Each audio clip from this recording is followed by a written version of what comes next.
LEC కార్డులు నిరంతర ప్రక్రియ. ఎప్పుడైనా ఎల్ఈసి కార్డులు పొందటానికి అప్లై చేసుకున్నటువంటి ప్రతి ఒక్కరికి ఎల్ఈసి కార్డులు మంజూరు చేయటం జరుగుతూ ఉంది.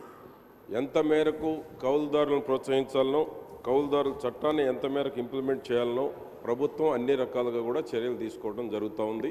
అదేవిధంగా ఈ ఎల్ఈసి కార్డు హోల్డర్స్ ఎవరైతే ఉన్నారో వారు బ్యాంకును సంప్రదించినప్పుడు తప్పకుండా బ్యాంకులు కూడా రుణాలు మంజూరు చేయడం కూడా జరుగుతూ ఉంది అధ్యక్ష.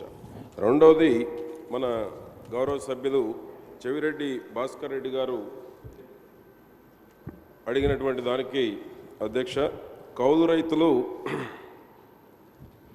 ఏదైతే ల్యాండ్ ఓనర్స్కి ఏ విధమైనటువంటి బెనిఫిషరీ వస్తూ ఉందో కౌలు రైతులకు కూడా అదే విధమైనటువంటి కౌలుదారు చట్టం ఎప్పుడు వచ్చిందని అడుగుతూ ఉన్నారు అధ్యక్ష. 2011లో కౌలుదారి చట్టం అమల్లోకి రావటం జరిగింది. అది కూడా నేను ముందే చెప్పడం కూడా జరిగింది అధ్యక్ష. 2022/11/2011 తేదీ GOMS 270/270 ద్వారా ఆంధ్రప్రదేశ్ ప్రభుత్వం కౌలుదారి చట్టాన్ని తీసుకురావటం జరిగింది అధ్యక్ష.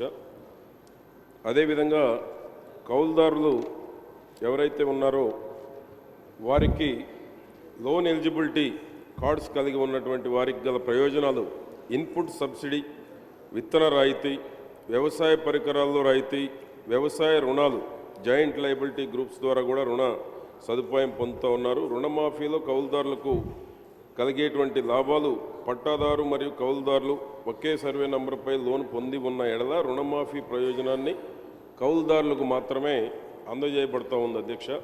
ప్రస్తుత రుణమాఫీ పథకంలో కౌలుదారులు పొందినటువంటి ప్రయోజనం కూడా మొదటి విడతలో సాధారణ రైతులతో పాటు కౌలు రైతులకు కూడా రుణమాఫీ చేయటం జరిగింది అధ్యక్ష. ఇంతవరకు ఎల్ఈసి కార్డులు ఉన్నటువంటి కౌలు రైతులు 2011-12 సంవత్సరం నుంచి ఈ రోజు వరకు కూడా 973,68,00,000 రుణంగా పొందటం జరిగింది. అదేవిధంగా ఈ యొక్క ప్రకృతి విపత్తుల రీత్యా పంట నష్టపోయిన రైతులకు కూడా ఇన్పుట్ సబ్సిడీ ద్వారా కూడా ప్రయోజనం కలిగించడం జరిగింది అధ్యక్ష. 50% పంట నష్టం పైన జరిగినట్టు వారికి కూడా 2011-12 సంవత్సరం నుండి ఈ రోజు వరకు 3,09,000 మంది కౌలు రైతులకు సుమారు 126,43,00,000 రూపాయలు ఇన్పుట్ సబ్సిడీలో కూడా పంపిణీ చేయటం జరిగింది అధ్యక్ష. అదేవిధంగా బీమా సౌకర్యాన్ని కూడా కల్పించడం జరిగింది అధ్యక్ష. రుణ విముక్తి పథకంలో కూడా ఎల్ఈసి కార్డుల ద్వారా పొందినటువంటి రైతులకు కూడా కౌలు రైతులతో పట్టాదారు రైతులతో సమానంగా కూడా రుణ విముక్తి కలిగించడం జరిగింది అధ్యక్ష.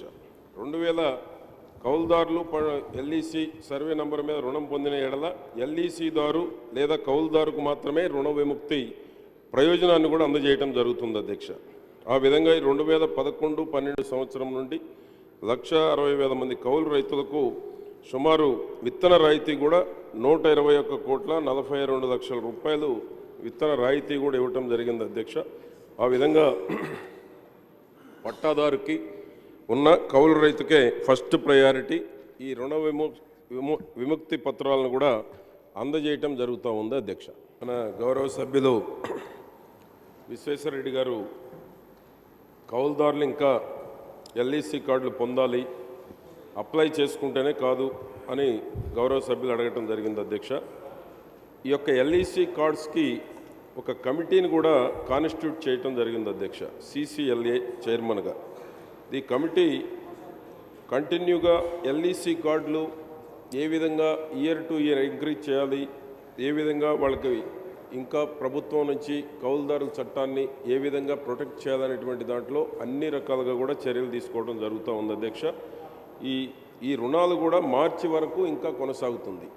ఎల్ఈసి కార్డులు ఎవరైతే ఉన్నారో కార్డులు ఎంత మేరకు ఇవ్వాలా డిస్ట్రిబ్యూషన్ అనేది కూడా తీసుకోవడం జరుగుతుంది.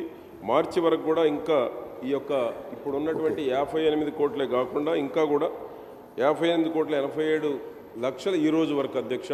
ఇంకా కూడా మార్చి వరకు కూడా ఈ ఎల్ఈసి కార్డులు బ్యాంకుల నుంచి రుణాలు పొందేటువంటి క్వశ్చన్ అవకాశం నెంబర్ ఉంది అధ్యక్ష. క్వశ్చన్ నెంబర్ ఒక 15 లక్షల ఉద్యోగాలు డైరెక్ట్ అండ్ ఇండైరెక్ట్ 35 lakhs రావచ్చు. Please be అలాగే brief. పక్కనేమో ఒకసారి Be పక్కన brief. బెంగళూరులో కూడా Be అదే brief. మాదిరి ఉంది. అంటే Be brief. ఆంధ్ర రాష్ట్రం కానీ ఐటీఆర్ కానీ ఇమీడియట్ రాలేకపోతే బ్రెయిన్ డ్రైన్ జరుగుతుంది అధ్యక్ష. The word Okay. Has initiated in the England లో 1960లో అది ఒరిజినేట్ అయింది అధ్యక్ష. ఇంగ్లాండ్ లాంట్లో మ్యాన్ పవరే యుఎస్కి వెళ్ళిపోయింది అన్నమాట.